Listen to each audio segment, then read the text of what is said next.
A special thank you to each of our subscribers who make this channel possible. Here's today's story.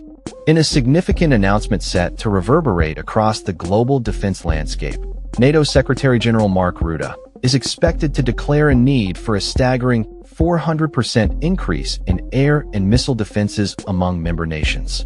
This bold statement will come during his visit to London, where he will emphasize the necessity for NATO to take a quantum leap in collective defense strategies to combat the rising threats posed by Russia.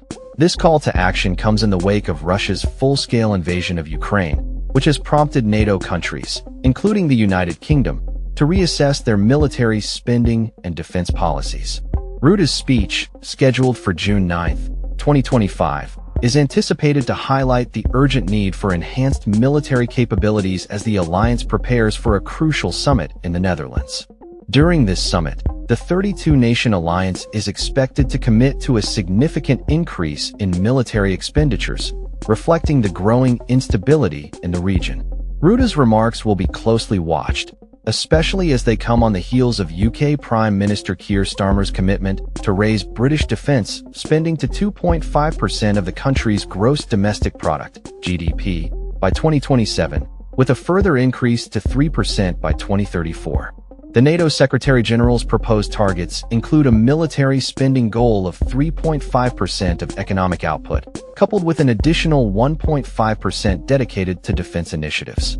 This comprehensive approach underscores the alliance's recognition that the threats they face will persist long after the conflict in Ukraine concludes.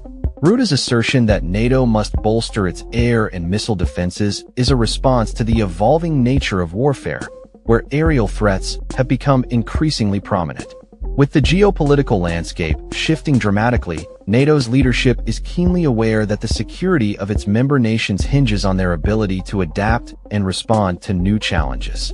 The proposed increase in defense spending reflects a broader trend among NATO members to enhance their military readiness in the face of potential aggression from Russia and other adversaries. As Rutte prepares to meet with Prime Minister Starmer at 10 Downing Street, the discussions are expected to center around collaborative efforts to strengthen NATO's collective defense posture. The urgency of these talks cannot be overstated, as member nations grapple with the implications of a more assertive Russia and the need for a united front in safeguarding their sovereignty. The upcoming NATO summit in The Hague promises to be a pivotal moment for the alliance, as leaders will likely agree to a 5% defense spending target, a move reminiscent of previous calls for increased military investment. This ambitious goal reflects a growing consensus among NATO members that the status quo is no longer sufficient to ensure their security in an increasingly volatile world. In conclusion, Secretary-General Mark Rutte's forthcoming address in London is poised to set the tone for NATO's future direction, emphasizing the need for a robust and responsive military alliance capable of addressing contemporary threats.